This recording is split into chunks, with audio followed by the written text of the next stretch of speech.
Hello and welcome back to our channel even in మా world. ఇవాళ video వచ్చేసి సమ్మర్లో స్పెషల్గా చేసుకునే డెజర్ట్ ఒకటి మీకు చూపించబోతున్నాను. అదేంటిదంటే కస్టర్డ్ విత్ సాగో అనమాట. సాగో అంటే సగ్గుబియ్యం. మామూలుగా ఎండాకాలంలో సగ్గుబియ్యం జావ కానీ పరవన్నం కానీ తింటే చలువ చేస్తుంది అంటారు కదా. సో ఇక్కడ మనం కస్టర్డ్లో సగ్గుబియ్యం కలిపేస్తాం అనమాట. సో ఈ కస్టర్డ్ అయితే చాలా అంటే చాలా టేస్టీగా ఉంటుంది అండ్ తిన్నాక కూడా మన పొట్టలో చాలా హాయిగా అనిపిస్తుంది. సో లేట్ చేయకుండా ఎలా చేసుకోవాలో చూసేద్దాం. ఫస్ట్ అయితే ఇక్కడ కస్టర్డ్ ముందే చేసి పెట్టేసుకున్నాను. కస్టర్డ్ చేయడం పెద్ద ప్రాసెస్ ఏం కాదు కాబట్టి అదైతే చూపించలేదు. ఒకవేళ మీకు తెలియకపోతే కమెంట్ చేయండి, డెఫినెట్గా అది కూడా చూపిస్తాను. అండ్ కస్టర్డ్ చేసుకునేటప్పుడే ఇంకో పక్కన సగ్గుబియ్యం కూడా ఉడకబెట్టేసుకొని దాన్ని స్ట్రెయిన్ చేసేసాను అనమాట. సో ఇది కొంచెం స్టిక్కీగా ఉంది, బట్ వన్స్ అది కస్టర్డ్లో వేసేసుకున్నాక మొత్తం అన్నీ కూడా బాల్స్ విడిపోతాయి అనమాట. కస్టర్డ్ కొంచెం గోరువెచ్చగా ఉన్నప్పుడు మన ఫింగర్ పెట్టి చూస్తే వేడి తెలుస్తుంది కదా. సో అలా ఉన్నప్పుడు అందులో సగ్గుబియ్యం యాడ్ చేసేసుకోవాలి. సగ్గుబియ్యము యాడ్ చేసుకున్నాక కలపడానికి విస్కర్ అయితే యూస్ చేయండి. గరిటతో కలపడం కన్నా ఇలా విస్కర్తో కలిపితే మొత్తం అంతా కూడా కలుస్తుంది అనమాట నీట్గా. ఆ సగ్గుబియ్యం అంతా అందులో మిక్స్ అయిపోవాలన్నమాట. లమ్స్ ఏం లేకుండా మంచిగా మిక్స్ చేసేసుకొని దీన్ని ఒక 2 అవర్స్ పాటు ఫ్రిడ్జ్లో పెట్టేసుకోవాలి.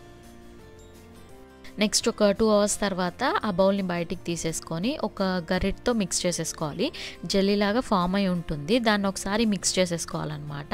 అండ్ ఇందాక విస్కర్తో మిక్స్ చేసాం కదా, సేమ్ అలాగే మళ్ళీ విస్కర్ తీసుకొని మళ్ళీ ఒకసారి మిక్స్ చేసేసుకోవాలన్నమాట. అలా జెల్లీలాగా కాకుండా కొంచెం స్మూత్గా వచ్చేటట్టు మిక్స్ చేసేసుకుంటే సరిపోతుంది.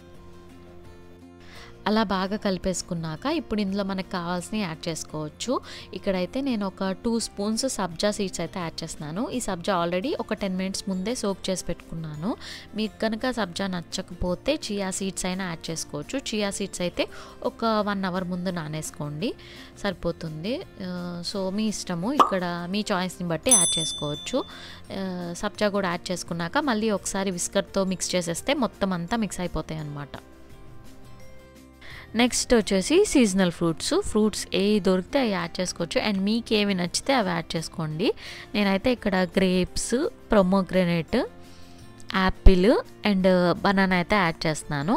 ఇందులో మీరు తినని ఫ్రూట్ ఏదైనా ఉంటే అది స్కిప్ చేసేయచ్చు. మీకు ఏ ఫ్రూట్ నచ్చితే అది అయితే యాడ్ చేసుకోండి. ఫ్రూట్స్ కూడా యాడ్ చేసుకున్నాక ఇప్పుడు విస్కర్ అయితే తీసేసి జస్ట్ ఏదైనా ఒక గరిటతో మిక్స్ చేసేసుకోవాలి. నెక్స్ట్ ఇక్కడ డ్రై ఫ్రూట్స్ కూడా యాడ్ చేసుకోవచ్చు. నేనైతే ఇక్కడ బాదం అండ్ జీడిపప్పు యాడ్ చేస్తున్నాను. ఇవి కాకుండా డేట్స్ యాడ్ చేసుకోవచ్చు. చిన్నగా చాప్ చేసి యాడ్ చేసుకోండి, అక్కడక్కడ తగులుతూ చాలా బాగుంటుంది టేస్ట్. అండ్ కిస్మిస్ యాడ్ చేసుకోవచ్చు, పిస్తా యాడ్ చేయవచ్చు, మన ఇష్టం. మీరు ఏ డ్రై ఫ్రూట్స్ తింటే అవన్నీ యాడ్ చేసేసుకోవచ్చు. ఇలా అన్నీ కలిపేసుకొని ఒక 10-15 మినిట్స్ ఫ్రిడ్జ్లో పెట్టేసుకొని సర్వ్ చేస్తే చిల్డ్గా అండ్ టేస్టీగా చాలా అంటే చాలా బాగుంటుంది. అండ్ ఫైనలీ కస్టర్డ్ అయితే రెడీ అయిపోయినట్లే. ఈ కస్టర్డ్ నార్మల్ కస్టర్డ్ కన్నా ఎంత టేస్టీగా ఉంటుందంటే అక్కడక్కడ సగ్గుబియ్యం తగులుతూ, సబ్జా గింజలు తగులుతూ అండ్ వేసిన ఫ్రూట్స్, డ్రై ఫ్రూట్స్ అవన్నీ కలిపి ఒక్క స్పూన్ అలా నోట్లో పెట్టుకుంటే ఆహా ఎంత టేస్టీగా ఉంటుందో కదా.